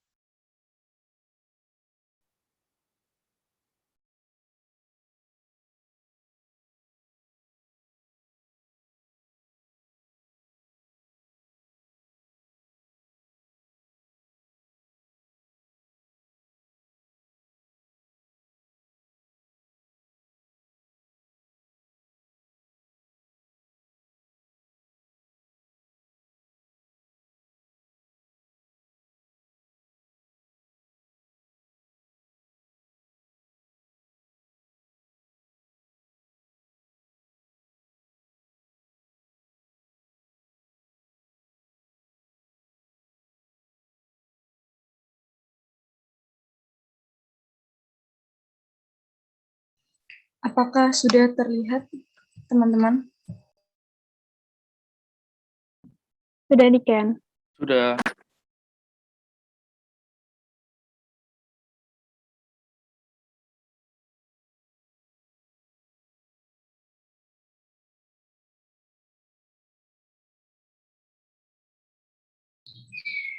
Assalamualaikum warahmatullahi wabarakatuh. Selamat pagi Pak Adi dan teman-teman semua. Kami dari kelompok 2 akan membahas mengenai Netflix. Nah, tentunya teman-teman sudah tidak asing lagi kan dengan Netflix, apalagi aplikasi ini kan sudah sangat melekat kan dengan kita semua. Nah, apakah teman-teman pernah bertanya-tanya, sebenarnya Netflix itu dikenai PPN atau tidak sih? Nah, untuk itu kami dari kelompok 2 akan membahas mengenai hal ini.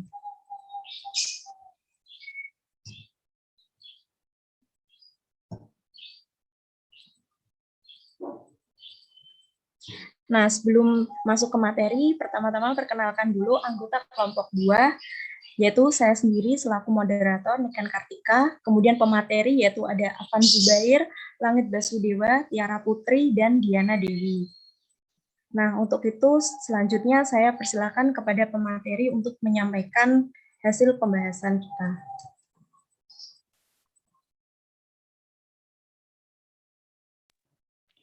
Baik, saya sebagai pemateri pertama akan menjelaskan kenapa sih Netflix itu bisa dikenakan PPN. Jadi, pemberlakuan PPN elektronik ini dimulai dari adanya Peraturan Pemerintah Republik Indonesia Nomor 80 Tahun 2019 tentang perdagangan melalui sistem elektronik. Lalu, apa itu PMSE? PMSE adalah perdagangan yang transaksinya dilakukan melalui serangkaian dan prosedur elektronik. Lalu siapa sih yang menjadi subjek atas PMSE ini? Yaitu pelaku usaha dalam negeri dan luar negeri ataupun luar negeri.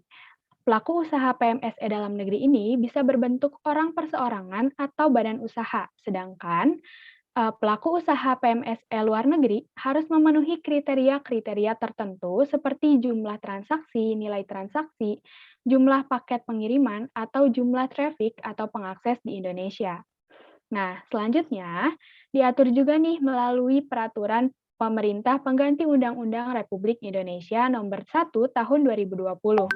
Jadi, pemerintah ini memberlakukan 4 kebijakan pajak terkait pandemi COVID-19, salah satunya diberlakukannya pajak untuk kegiatan perdagangan melalui sistem digital atau sistem elektronik ini. Setelah itu, nah, dalam Perpu nomor 1 tahun 2020 ini disebutkan dalam pasal 6-nya itu pemberlakukan pajak dalam kegiatan perdagangan melalui sistem elektronik. Next.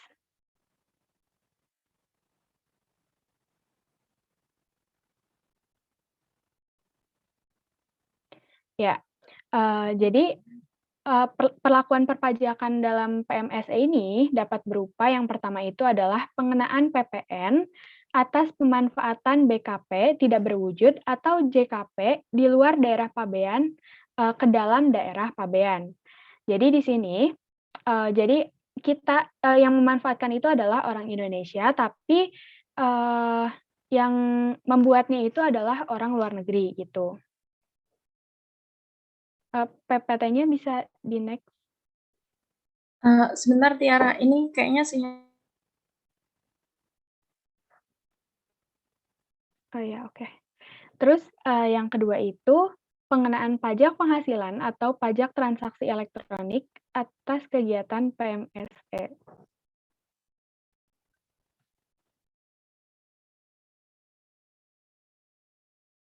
Mohon maaf Bapak, kayaknya ada kendala sinyal.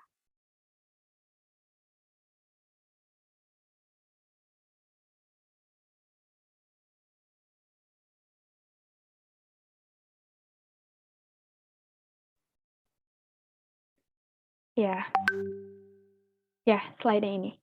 Terus, dan disebutkan juga ada batasan kriteria bagi pelaku usaha PMSE untuk pemungutan PPN. Yang pertama itu, nilai transaksi dengan pembeli itu di Indonesia melebihi 600 juta dalam setahun nih teman-teman, atau 50 juta dalam 1 bulan. Dan syarat keduanya yaitu jumlah traffic atau pengakses di Indonesia melebihi 12.000 dalam 1 tahun atau 1.000 dalam 1 bulan. Next. Terus teman-teman tahu nggak sih kira-kira berapa penghasilan Netflix pada tahun 2019? Nih, pada artikel yang dimuat CNBC pada tahun 2019, ini di next ya. Nah, penghasilan minimal dari perusahaan Netflix adalah sebesar 629,74 miliar rupiah pada tahun 2019. Dengan jumlah pelanggannya itu sebesar 481.450 pada tahun 2019. Tuh, itu berarti sudah banyak banget kan dia penghasilannya. Nah, di sini kita bisa lihat nih bahwa Netflix itu memiliki potensi pajak yang sangat tinggi. Nah, penghasilan yang sebesar 629,74 miliar ini tentunya melebihi 600 juta atau batasan kriteria yang tadi aku udah sebutin di awal.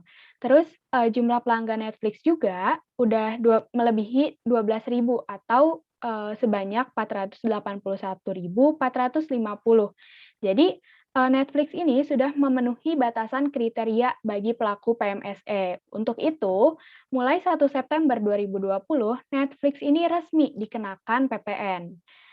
Selanjutnya, bahasan lebih lengkapnya akan dijelaskan oleh rekan saya. Terima kasih. Nah, selanjutnya, bagaimana sih status subjek pajak Netflix di Indonesia?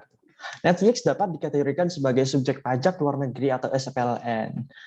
Dalam hal ini, Netflix merupakan badan atau perusahaan yang tidak didirikan dan tidak bertempat kedudukan di Indonesia yang dapat menerima atau memperoleh penghasilan dari Indonesia tidak dari menjalankan usaha atau melakukan kegiatan melalui bentuk usaha tetap di Indonesia. Nah, hal yang demikian itu mengacu pada pasal 2 ayat 4 huruf B Undang-Undang Nomor 36 Tahun 2008 tentang pajak penghasilan. Nah, jadi teman-teman, jika suatu badan atau perusahaan tersebut diperlakukan sebagai BUT, maka nantinya badan atau perusahaan tersebut akan dikenakan pula pajak penghasilan. Nah, untuk lebih jelasnya mengenai BUT pada Netflix ini akan dilanjutkan oleh rekan saya. Oke teman-teman, saya melanjutkan pembahasan dari Afan. Nah, tadi kan Afan bilang kalau suatu badan atau perusahaan diperlakukan sebagai BUT, maka akan dikenakan pula pajak penghasilan. Nah, masalah berikutnya tuh, sebenarnya Netflix tuh masuk BUT apa enggak sih? Nah, slide selanjutnya. Slide selanjutnya. Oke, jadi di dalam peraturan Menteri Keuangan, bukan yang itu yang tadi. Slide yang sebelumnya. Ya. Oke, jadi di dalam peraturan Menteri Keuangan nomor 35 tahun 2019 tentang penentuan bentuk usaha tetap, itu Netflix nggak bisa dikategorikan BUT karena Netflix nggak memiliki tempat usaha di Indonesia, di mana tempat usaha merupakan kriteria utama dalam PMK tersebut. Tapi nih, dalam pasal 6 ayat 6 Perpu nomor 1 tahun 2020 itu bertentangan dengan pernyataan yang ada di dalam Peraturan Menteri Keuangan nomor 35 tahun 2019. Jadi di Perpu ini itu mengungkapkan kalau kemungkinan Netflix dikategorikan sebagai bentuk usaha tetap. Jadi hal tersebut dimungkinkan karena Netflix dapat memenuhi salah satu atau lebih dari 3 syarat kehadiran ekonomi signifikan, yakni 1. Peredaran bruto konsolidasi grup usaha sampai dengan jumlah tertentu. 2. Penjualan di Indonesia sampai dengan jumlah tertentu. Dan atau pengguna aktif media digital di Indonesia sampai dengan jumlah tertentu. Jadi kan ada pro kontra nih. Sebenarnya Netflix itu BUT apa enggak sih? Soalnya kan di PMK bilang gitu, tapi di Perpu bilang gitu kan. Kesimpulannya, tetap Netflix belum bisa dikategorikan BUT karena di dalam Perpu nomor 1 tahun 2020 pasal 6 ayat 6 itu masih belum spesifik menjelaskan kalau Netflix itu bisa masuk BUT. Jadi sebenarnya kan lebih menguntungkan ya kalau Netflix itu kalau bisa BUT, jadi bisa dikenakan PPh, dan itu menguntungkan negara kita. Sepakat teman-teman? Sepakat. Sepakat. Mantap.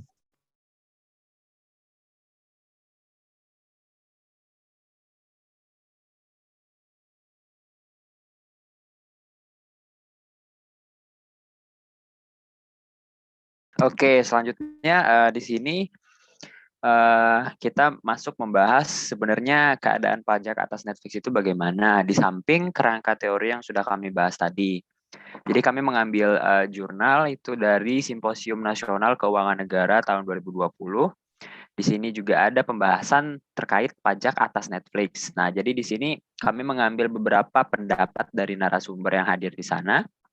Nah, jadi sebenarnya pendapat-pendapat mereka ini masih sedikit memperdebatkan atau masih seperti opini pribadi terhadap pajak atas Netflix ini. Jadi memang pendapatnya sedikit berbeda-beda. Yang pertama itu ada pendapat dari Bapak Anang yang menyebutkan bahwa tidak apa-apa menggunakan pajak atas Netflix menggunakan tarif sekarang yaitu sebesar 10%. Konsep ini mirip seperti konsep di Uni Eropa yaitu simple measure untuk konsep PPN, yang artinya simple measure itu yang kami simpulkan dari jurnal ini yaitu hanya perlu memunculkan pajak keluarannya di mana serta pajak masukannya di mana. Lalu selanjutnya menurut Ibu Awaliyatul Mukaromah, Netflix saat ini merupakan SPLN atau subjek pajak luar negeri, sehingga pajak yang sesuai merupakan kategori withholding tax, bukan pajak pertambahan nilai atau PPN, karena bisa berbenturan dengan P3B atau tax treaty. Jadi harus di luar cakupan PPN. Lalu selanjutnya ada pendapat dari Ibu Devi dari Direktorat Perpajakan Internasional. Menurutnya sesuai Undang-Undang Nomor 2 Tahun 2020, maka perusahaan OTT dapat melakukan pemungutan PPN sesuai dengan aturan PMK. PMK nomor 48 garing PMK 03 garing 2020.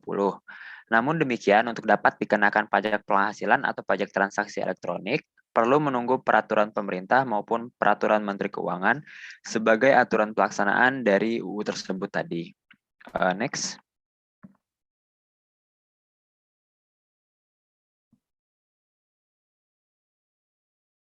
Oke, selanjutnya dari simposium ini itu bisa ditarik kesimpulan. Jadi dari jurnal yang sudah kami lihat ada kesimpulan, beberapa kesimpulan.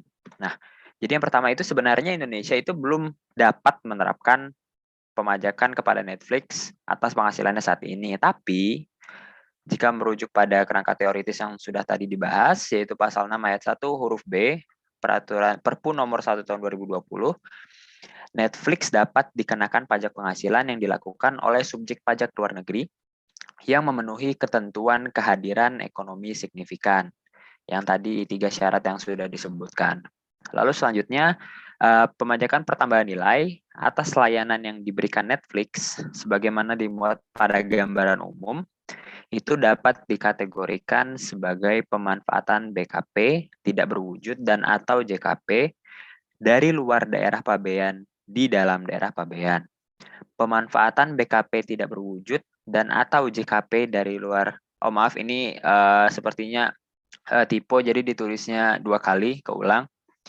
Ini apabila merujuk pada PMK nomor 48 garing PMK 03 garing 2020, maka akan dikenakan tarif 10% dan atas kegiatan tersebut terutang pajak pertambahan nilai atau PPN.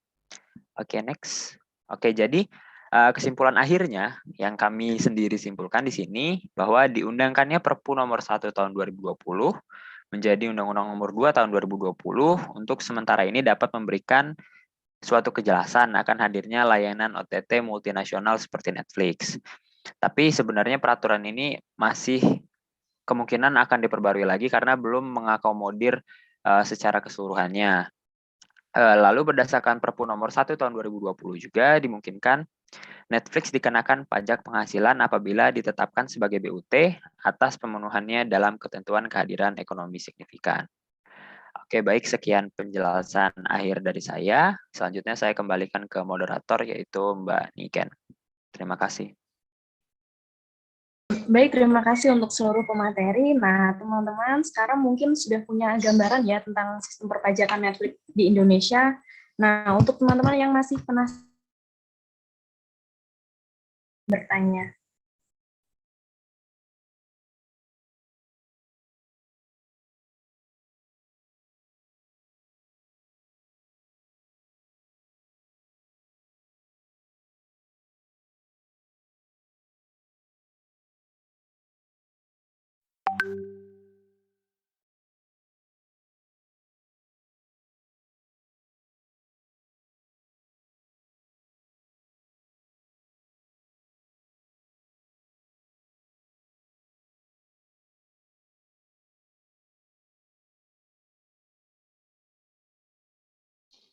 Saya mungkin mau tanya. Halo, Ya, halo. ya sudah Jadi terdengar. kan, oke. Jadi kan pada materi tadi itu kan dijelaskan kriteria bagi pelaku usaha PMSE untuk pemungutan PPN itu kriterianya yang pertama kan nilai transaksi dengan pembeli di Indonesia melebihi 600 juta dalam 1 tahun atau 50 juta dalam 1 bulan. Terus kan ada juga jumlah trafik atau pengakses di Indonesia melebihi 12.000 dalam 1 tahun atau 1.000 dalam 1 bulan. Nah, kalau dalam satu skenario itu mengakibatkan salah satu pelaku usaha PMSE itu profitnya menjadi turun, bisa turun drastis, itu tetap dikenakan PPN nggak sih? Terima kasih. Baik, bisa kami terima pertanyaannya, Reza. Untuk selanjutnya, apakah masih ada yang ingin bertanya?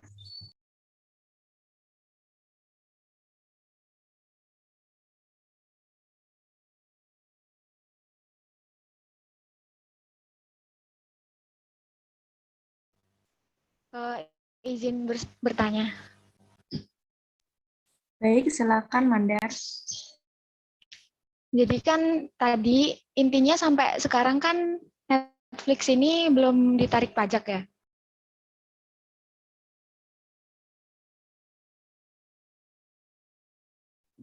Iya nggak?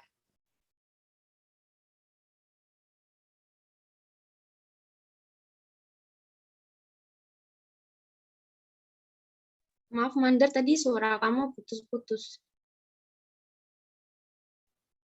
Oh, jadi kan intinya senangkepku tadi sampai sekarang itu Netflix belum ditarik pajak ya?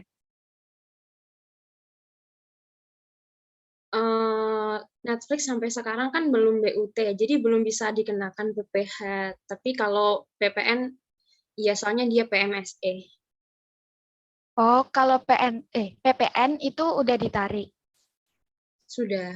Dia udah, Netflix itu udah diwajibkan buat memungut PPN gitu.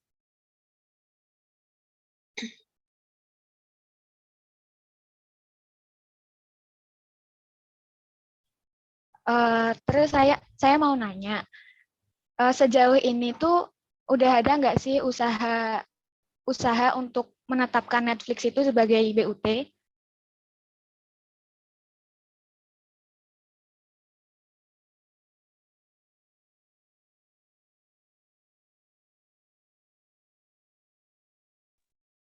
Bagaimana?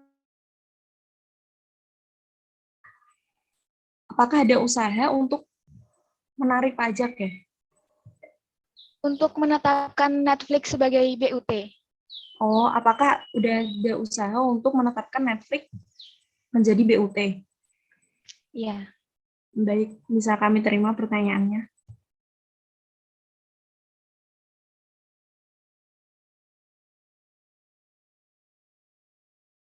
Mungkin teman-teman masih ada yang ingin bertanya lagi. Kami persilakan untuk 1 orang penanya lagi.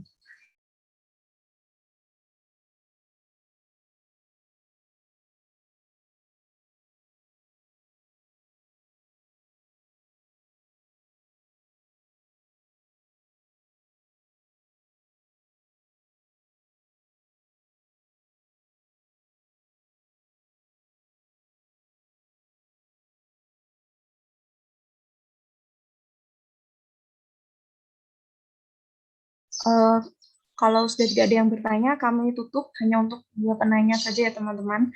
Nah, pertama kami akan menjawab pertanyaan dari Reza tadi, yaitu apabila dari 2 kategori tadi ya tiba-tiba profitnya menurun drastis. Nah, kemudian bagaimana, apakah masih memenuhi syarat atau tidak dan bisa sebagai pemungut PPN atau tidak ya.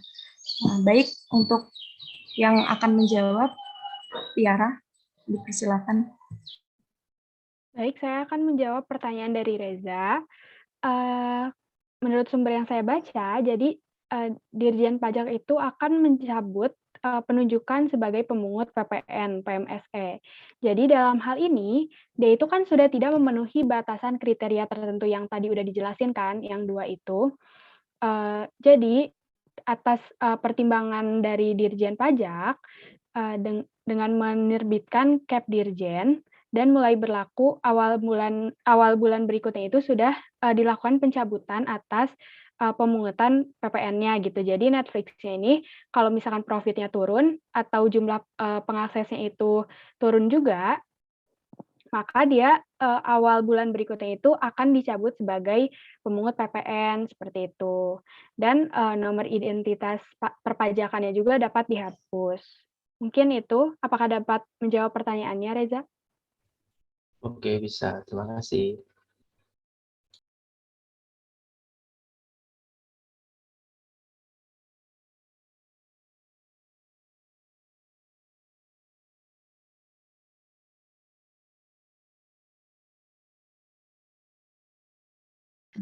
Oke, untuk pertanyaan Mbak Mandar sebentar ya.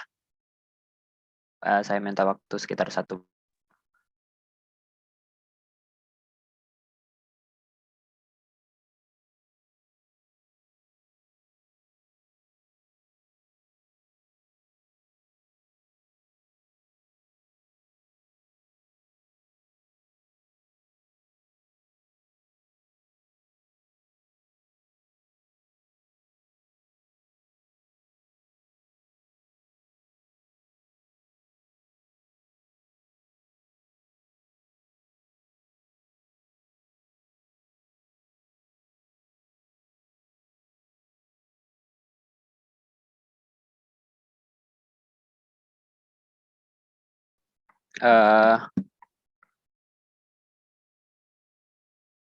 Oke, Mbak Putri Mandar, saya mencoba menjawab pertanyaannya.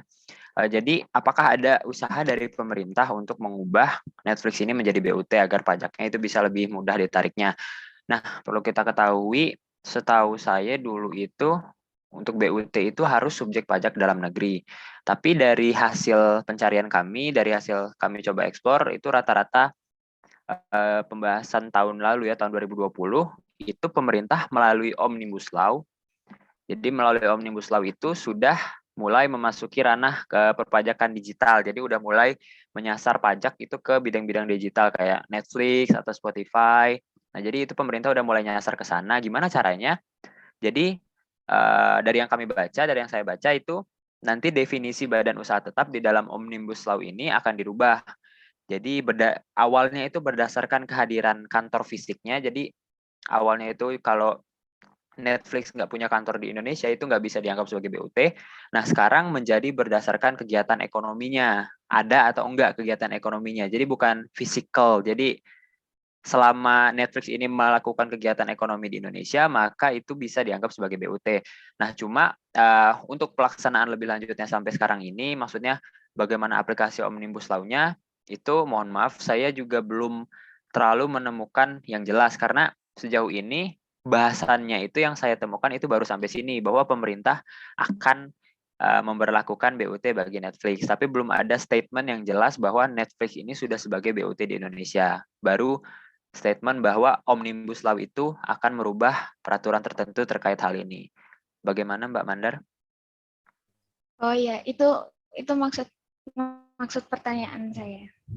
Makasih Langit. Oke, sama-sama Mbak. Dikembalikan lagi kepada Mbak Niken. Karena semua pertanyaannya sudah terjawab, kami dari kelompok 2 mohon undur diri, kemudian kami persilakan kepada Pak Adi. Oke, terang dulu buat teman-teman sudah menyajikan ya. Ternyata itu Netflix udah BUT belum gitu ya? Susah ya kalau teman-teman dia kerja BUT itu harus ada kantor fisik, harus ada servernya gitu ya. Kalau hanya economic presence gitu ya, itu memang masih debatable. Netflix nggak ada economic presence juga di sini ya, sebenarnya. Seandainya ada, ya itu dia dia menyediakan jasa tontonan berbayar. Iya benar seperti tadi kata Mas Langit ya, memang masih terus, meskipun kalau jadi BUT banyak keuntungan buat Netflix, tapi ya mungkin dibanding ngurusin ribetnya jadi subjek pajak Indonesia ya, mungkin saat ini masih belum di BUT kan, karena belum tahu apa yang mau di BUT kan ya, servernya nggak di sini, nggak ada kantor penjualan di sini, agen yang nggak ada di sini ya, makanya dikenakan bukan pajak atas penghasilannya tadi ya, yang dikenakan adalah atas konsumsi penduduknya. Sebenarnya tambahan PPN atas Netflix itu yang bayar bukan Netflix sebenarnya, enggak, yang bayar ya teman-teman selaku konsumen. Oke. Sip kalau gitu. Nah, teman-teman, masih ada waktu setengah jam ya. Tapi kayaknya saya lebih minta teman-teman untuk baca contoh kasusnya. Contoh kasusnya itu ada 2 kemarin saya kirimnya. Dan saya baru sadar kalau saya ngasih nama semuanya kasus satu semua ya. Ini yang satu ada contohnya, yang satu nggak ada kata-kata contoh. Saya baru sadar nih ya. Kemarin pas di kelas 567.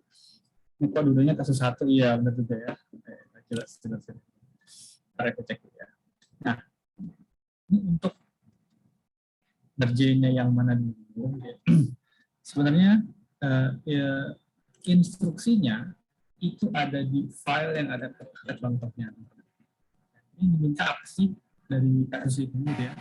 Yang diminta adalah untuk setiap transaksi diminta untuk menentukan apakah transaksi ini itu apakah yang terlibat adalah kena PPN atau enggak.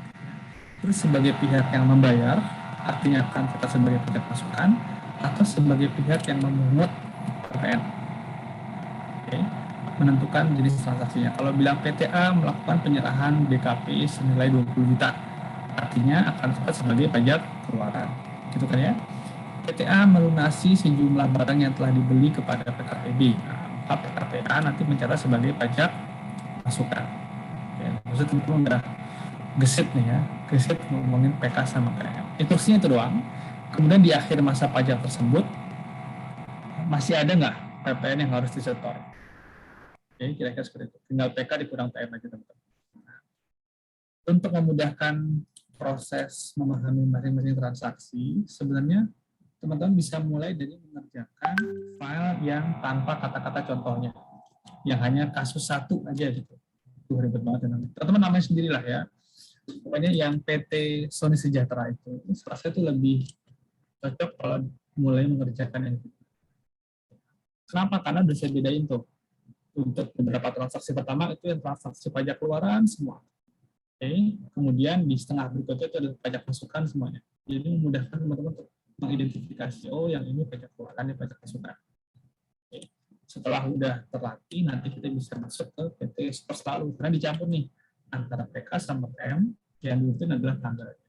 Itu saya buat 2 itu seperti teman-teman bisa di awalnya belajar mengidentifikasi dulu yang mana PK, yang mana PM.